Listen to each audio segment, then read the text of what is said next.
دا خلق بسوي دا ډاکټر صاحب زوی ډاکټر جوړ نشو دا خلق بسوي انجینیر صاحب زوی انجینیر جوړ نشو دا خلق بسوي د وکیل صاحب زوی وکیل جوړ نشو دا خلق بسوي موږ د خلکو لپاره ژوند تیرو د خدای لپاره پښتنو سانونو پیژنئ ستاسو دپاره خو به ځان له پیغمبر نه راځي موږ خلکو دپاره ژوند تیرو موږ د خپل شوق مطابق ژوند ولې نه تیرو ستاسو په خیال څه وجه ده چې موږ د خپل شوق مطابق سبجیکټ نشو اغسته موږ د خپل شوق مطابق پروفیشن ته نشو تللی نو ډېر ریزنز وي موږ میډیکل انجینیرینګ د خپل ځان دپاره کله کله وایو کله کله موږ ځان دپاره نه خلکو دپاره وایو چې خلک وایي ډاکټر صاحب دی خلک وایي انجینیر صاحب دی دا زما زوی دی نو د دې په فرست ایئر کې او سیکنډ ایئر کې فلسفه پښتو او سایکالوجي سبجیکټ دي او ما درته نه دی ویلی چې ته دا سبجیکټس واخله خو ما سره ډسکس کړي ضرور ده چې بچې ستاسو پیشن څه دی هی از بیسیکلی آرټسټ هی از ا ګډ پویټ او ډراما نګار هم دی او مختلف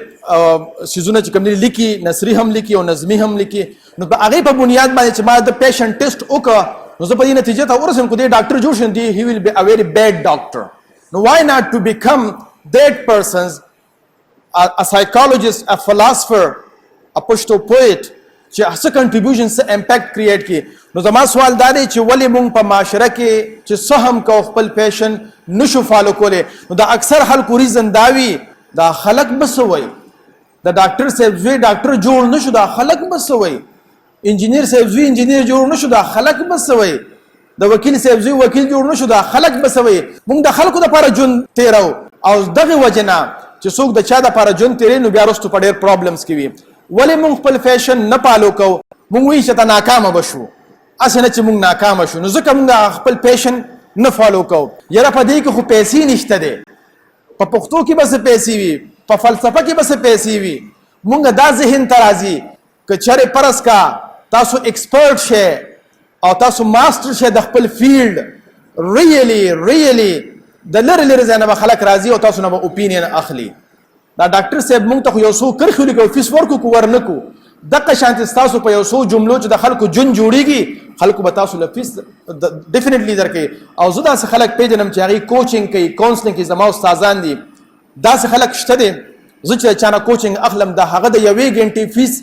8,500 روپۍ دی سلیمان احمر ټایم لینډرز سی ای او دی 8,500 روپۍ مانه د یوې ګنټې اخلي صرف د یو اوپینین راکولو لپاره داسې قیصر عباس زه پیژنم چې هغه په میلیونز کې پیسې اخلي په لکونو کې پیسې اخلي د یو ګنټې ریزن دا دی چې تاسو کوم فیلډ هم اپټ کوئ اوس خو ملا سوشالوجي سایکالوجي هغسې دې نه رستو کېږئ ما په مخ کې به ځو صحیح ده که نه خو دې نه رستو چې بیا تاسو مشوره کوئ تاسو مشوره کولی شئ چې کوم فیلډ هم اپټ کوئ چې تاسو ایکسپرټ شئ تاسو پسې به خلک راځي خو اټ ویل ټیک ټایم مونږ وایي چې یاره 17 ګریډ 18 ګریډ پی ایچ ڈی ډاکټر پروفیسر انجینیر د دې په معاشره کې ویلې قدر ډېر دی نو د دغه سټیټس مونږ غر کړو وہ لوگ بہت خوش قسمت تھے دا دے اردو والا پارا وہ وہ لوگ بہت خوش قسمت تھے جو عشق کو کام سمجھتے تھے یا کام سے عاشقی کرتے تھے ہم جیتی جی مصروف رہے کچھ عشق کیا کچھ کام کیا عشق کام کے آڑے آتا رہا اور کام سے عشق الجھتا رہا اور آخر تنگ آ کر ہم نے دونوں کو ادھورا چھوڑ دیا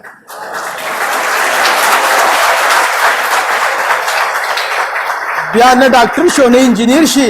بیا په روډ ماسټر شي بیا په روډ باندې چکرې وخي او کله کله پکې بیا استاد شي خیال مې کړی که نه چې د هر څه نه پاتې شو نو بیا مونږ استاد شو زه هم په خپله استاد یم بیا دغه شی ته جوړ شي نو خفه کېږو به نه اوس ځان له پیشن فایند آوټ کې اوس ځان له ګول سیټ کې او د هغې مطابق ځای انشاءالله العظیم یو ویل بی سکسیډ ان د فیوچر